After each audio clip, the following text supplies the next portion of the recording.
Welcome back to our channel, where we dive deep into the most thrilling and heartbreaking moments of your favorite daytime drama. Today is a beautiful day to unravel the darkest secrets hidden behind the glamorous facades of Los Angeles.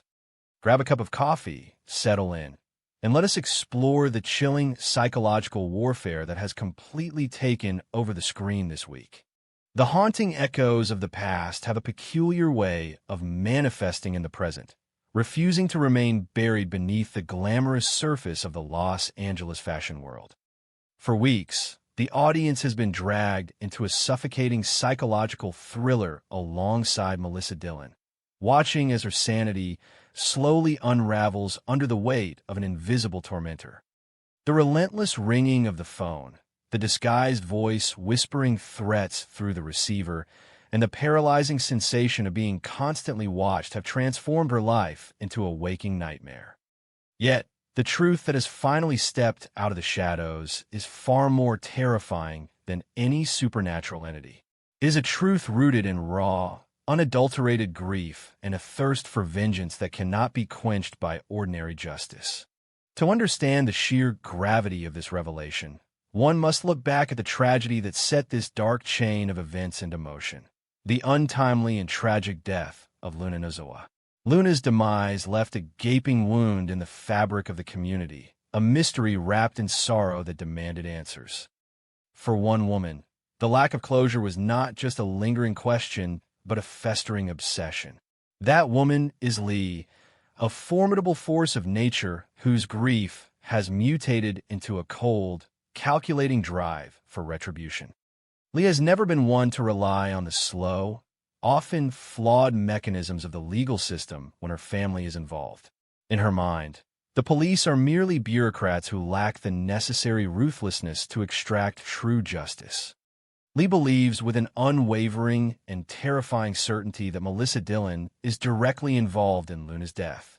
The atmosphere inside the beach house, where Dillon has sought refuge, has been masterfully crafted to reflect her internal descent into madness. The crashing waves outside, usually a symbol of tranquility, now sound like a relentless countdown to her impending doom. Every shadow stretching across the floorboards seems to harbor a hidden threat. Dillon has been living in a state of hypervigilance, jumping at every creak of the house, her nerves frayed to the point of snapping. She thought she was alone, attempting to piece together the shattered fragments of her life after the romantic turmoil with Will Spencer and the corporate manipulations at Forster Creations. But she was never truly alone. Lee has been orchestrating this symphony of terror from the very beginning, watching, waiting, and meticulously dismantling Dillon's sense of security piece by piece. The moment of the grand reveal is nothing short of cinematic brilliance, a masterclass in building and executing dramatic tension. Dillon, exhausted and pushed to the absolute brink by yet another threatening phone call, finally demands that her tormentor show their face. And from the darkest corner of the beach house, a silhouette detaches itself from the gloom. The slow, deliberate footsteps echo through the silent room, each one a hammer blow to Dillon's racing heart. As the ambient moonlight catches the intruder's features, the horrifying reality sets in. It is not a faceless mercenary or a phantom from a grave. It is Lee. Her posture is rigid, her expression carved from stone, and her eyes radiate a chilling, absolute zero malevolence. The sheer presence of Lee in that isolated space immediately shifts the power dynamic, reducing Dillon from a struggling survivor to trapped prey. Lee does not scream. She does not throw objects or engage in a physical altercation. Her method of destruction is far more sophisticated and infinitely more cruel. She employs a psychological torture that is designed to break Dillon's mind long before it threatens her physical freedom. Lee's voice, when she finally speaks, is dangerously calm, devoid of the hysterical grief one might expect from someone mourning a devastating loss. She articulates her accusations with surgical precision, laying out her belief that Dillon is the absolute architect of Luna's demise. Lee paints a picture of Dillon not as a tragic figure caught in the crossfire, but as a calculated participant in the extinguishing of a bright, innocent life. Every word out of Lee's mouth is a meticulously sharpened blade, designed to slice through Dylan's defenses and expose the raw, bleeding guilt hiding just beneath the surface of her trembling exterior. The sheer terror of Lee's declaration lies in her explicitly stated intentions. She outright tells Dylan that she has no immediate plans to involve the authorities. Handing Dylan over to the police would be too easy, too swift a conclusion for the magnitude of the crime Lee believes she has committed. A prison cell, in Lee's estimation, offers a routine, a predictable existence that falls woefully short of true punishment. Instead, Lee promises to subject Dylan to a prolonged, agonizing period of ultimate fear. She vows to become the monster under Dylan's bed, the shadow in her periphery, the voice that haunts her every waking moment and infiltrates her darkest dreams. Lee intends to systematically dismantle Dylan's life, her relationships, and her sanity, ensuring that by the time the prison doors finally slam shut, there will be absolutely nothing left of Melissa Dillon but a hollow, entirely broken shell. Faced with this unstoppable force of maternal vengeance, Dylan's reaction is a visceral display of sheer panic. She is backed into a literal and metaphorical corner, her back against the cold wall of the beach house.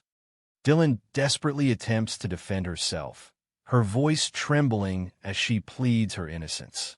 She insists, with tears streaming down her face, that she is nothing more than a victim of circumstance, a pawn caught in a much larger, darker game that she never fully understood. She tries to explain the sequence of events, desperately searching for any sign of empathy or doubt in Lee's features. Dylan's narrative is one of being at the wrong place at the wrong time, of being manipulated by forces beyond her control, and of carrying a tremendous burden she never asked for.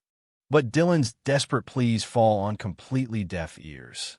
The tragedy of this confrontation is that truth, whatever it may actually be, is entirely irrelevant to Lee at this exact moment.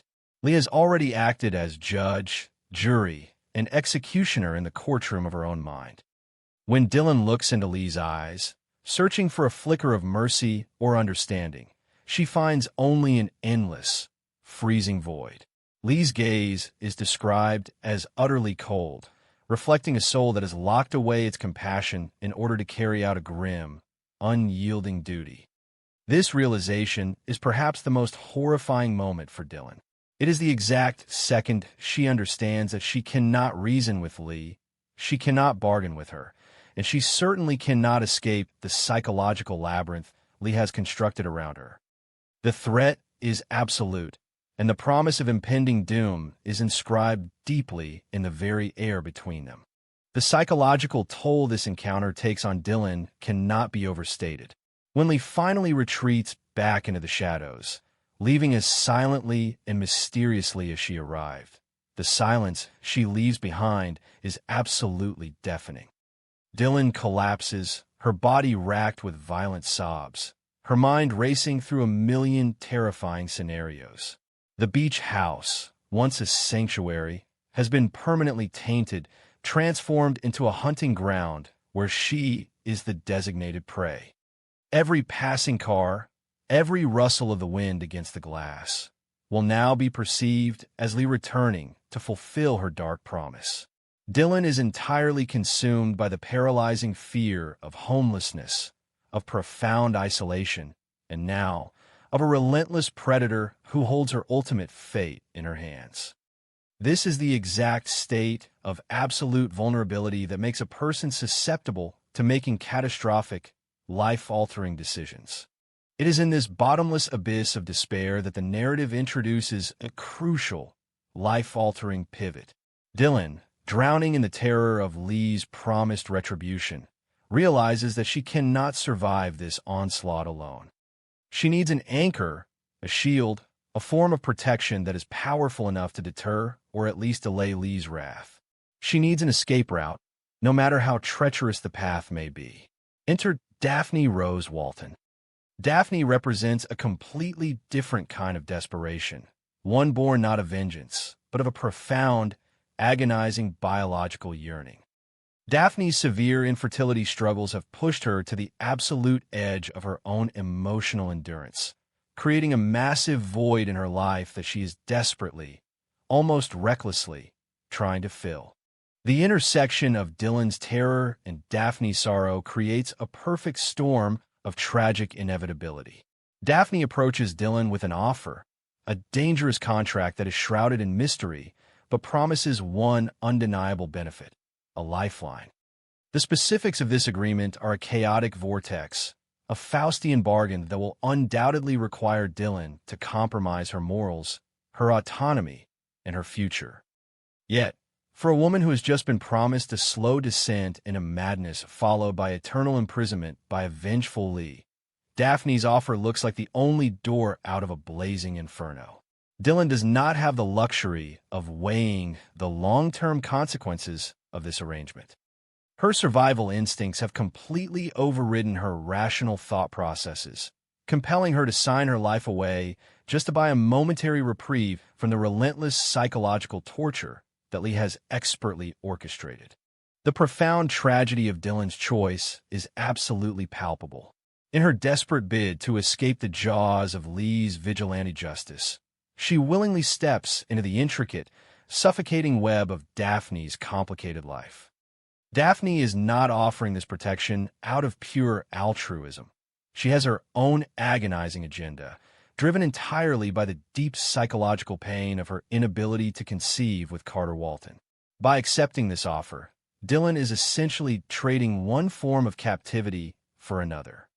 She is tethering herself to a woman who is acting out of profound emotional distress, ensuring that her life will remain entirely out of her own control.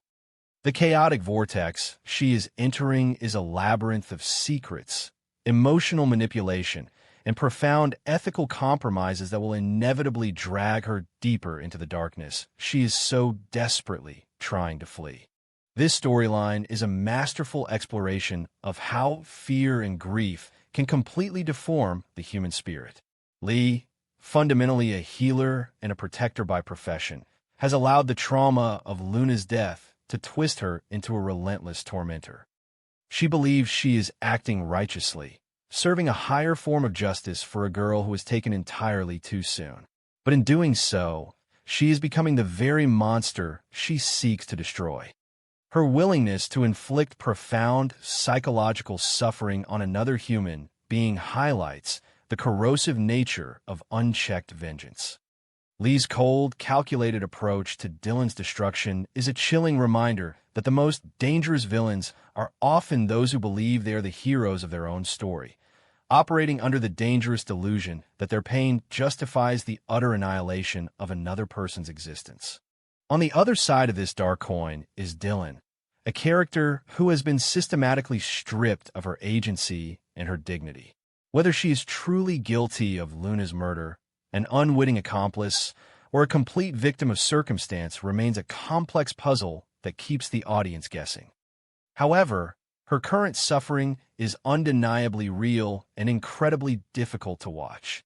The narrative forces the audience to grapple with uncomfortable questions about justice, punishment, and the absolute limits of human endurance. Can we truly root for Lee's brand of psychological torture, even if Dylan is guilty? Or do we find ourselves sympathizing with Dylan, despite the dark cloud of suspicion that hangs heavily over her head? The brilliance of this writing lies in its refusal to offer easy answers, presenting instead a morally gray landscape where every character is driven by their deepest, most primal wounds and fears. As we look toward the future, the implications of this dangerous contract between Dylan and Daphne are vast and terrifying. Daphne, blinded by her own desperate desire to build a family with Carter, is bringing a highly volatile, deeply traumatized woman into her inner circle. Carter, who is currently busy delivering prophetic warnings to the Forrester executives about their own hubris, is completely unaware of the explosive situation brewing in his own home. When the truth about Dylan's arrangement with Daphne inevitably comes to light, it threatens to detonate the lives of everyone involved. The collision of Lee's relentless pursuit, Daphne's desperate biological clock, and Dylan's frantic fight for survival promises to deliver some of the most compelling and explosive drama we have seen in years. The psychological warfare has merely evolved, guaranteeing that the chaos in Los Angeles is only just beginning. Welcome back to our channel, your ultimate sanctuary for the most profound and comprehensive explorations of daytime television. Today is a magnificent day to immerse ourselves in the captivating world of soap operas as we unravel the intricate webs of dramatic casting shakeups, legendary character returns, and chilling mysteries that are about to redefine the daytime landscape. The landscape of daytime television is undergoing a monumental seismic shift, with shockwaves reverberating through the hallowed halls of Forrester Creations, the gothic corridors of the DiMera Mansion, the vibrant streets of Port Charles, and the fiercely competitive corporate battlegrounds of Genoa City. This week promises an unprecedented convergence of dramatic revelations and legendary returns across the entire spectrum of daytime dramas, including The Bold and the Beautiful, Days of Our Lives, General Hospital, The Young and the Restless, and the highly anticipated Beyond the Gates. As the creative forces behind these iconic narratives shuffle their monumental decks, the emotional stakes for our most beloved characters have never been higher. We are standing on the precipice of a storytelling renaissance, where the ghosts of the past are resurrected to torment the present, and the fragile bonds of family and loyalty are tested in the unforgiving crucible of ambition and betrayal. The sheer magnitude of these casting updates is not merely a logistical restructuring. It is a profound narrative promise that the psychological depths of these fictional universes are about to be explored with unprecedented intensity. Within the glamorous yet treacherous world of The Bold and the Beautiful, a suffocating atmosphere of dread has steadily eclipsed the glittering allure of haute couture. For weeks, a palpable tension has wrapped itself around Melissa Dillon, a young woman already buckling under the paralyzing fear of homelessness and the ruthless corporate machinations of R.J. Forrester. But the true source of her paralyzing terror has not been a corporate threat, but rather an unseen predator lurking in the periphery of her fragile existence. The agonizing mystery of her relentless stalker is finally hurtling toward a heart-stopping climax, promising to deliver one of the most unforgettable and visually arresting moments of the entire television season. The claustrophobic tension of the Forrester Creations design office serves as the perfect, ironic backdrop for this psychological horror, where the beauty of high fashion is violently juxtaposed against the ugly reality of a life in peril. The terrifying crescendo of this storyline was masterfully teased during last Friday's harrowing cliffhanger, a masterclass in suspense that left audiences breathless. As the shadows lengthened across the design room, a mysterious figure slowly and deliberately emerged from the concealment of a dense rack of exquisite garments, stepping into the dim light to confront a paralyzed Dylan. The sheer psychological terror of that moment cannot be overstated.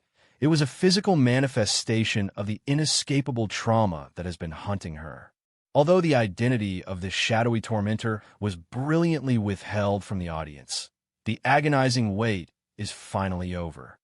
On Monday, May 4th, the veil of secrecy will be violently torn away, revealing the face of the person who has been orchestrating Dylan's descent into madness. This revelation is not merely a plot twist. It is a catastrophic event that will fundamentally shatter Dylan's reality, cornering her into an impossible situation where she may be forced to accept a chaotic, life-altering offer from a desperate Daphne Rose Walton just to survive the fallout. Simultaneously, the emotional fabric of The Bold and the Beautiful is being torn apart on an entirely different front, as the legendary Logan sisterhood faces an existential crisis born of corporate greed and unbridled ambition. The radiant Jennifer Garais returns to grace our screens with more prominent airtime as the deeply empathetic Donna Logan Forrester, stepping into a family dynamic that has become a toxic battleground. On Friday, May 8th, viewers will witness a heart-wrenching confrontation as Donna shares highly charged, emotional scenes with her sister Katie, brilliantly portrayed by the incomparable Heather Tom. Donna has historically served as the emotional glue of the Logan family, the fiercely protective sister who values love and loyalty above the cold, calculated victories of the boardroom. Now, she is forced into the tragic role of a silent observer, watching her beloved family violently splinter apart. The psychological weight of Donna's return is staggering. She is watching in absolute horror as Katie's relentless ambition to build the Logan fashion brand using Eric Forster's stolen designs pushes the family past the point of no return. Furthermore, Katie's ruthless desire to poach Hope Logan from Forster Creations has ignited a catastrophic retaliation from Brooke, who is now aggressively plotting a corporate coup to seize Steffi Forster's co-CEO seat.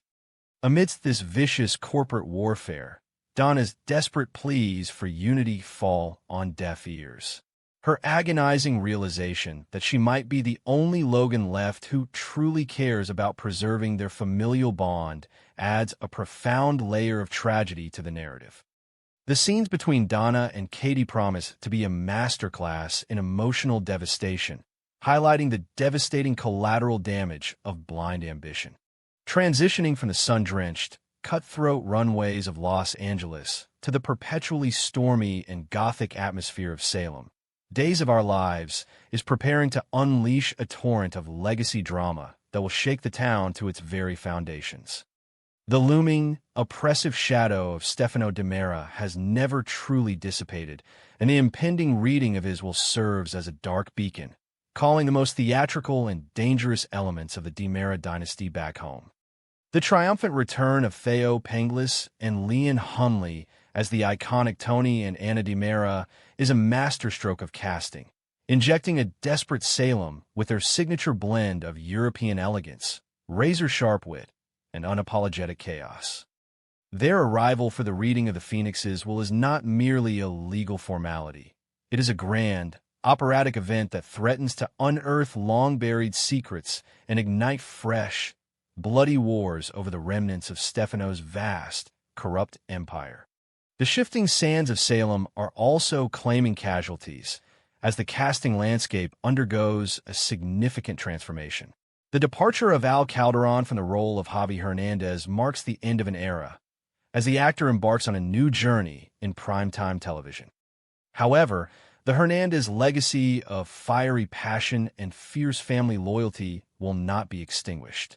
The introduction of Jacob Martinez, a dynamic newcomer with a rich background in theatrical performance, breathes fresh, vital energy into the role of Javi. Scheduled to make his highly anticipated debut on June 30th, Martinez will immediately be thrust into the emotional epicenter of the Hernandez family, sharing intense, foundational scenes with his on-screen cousins, Gabby and Rafe. The psychological pressure of stepping into an established family dynamic is immense, but Martinez's arrival promises to explore uncharted territories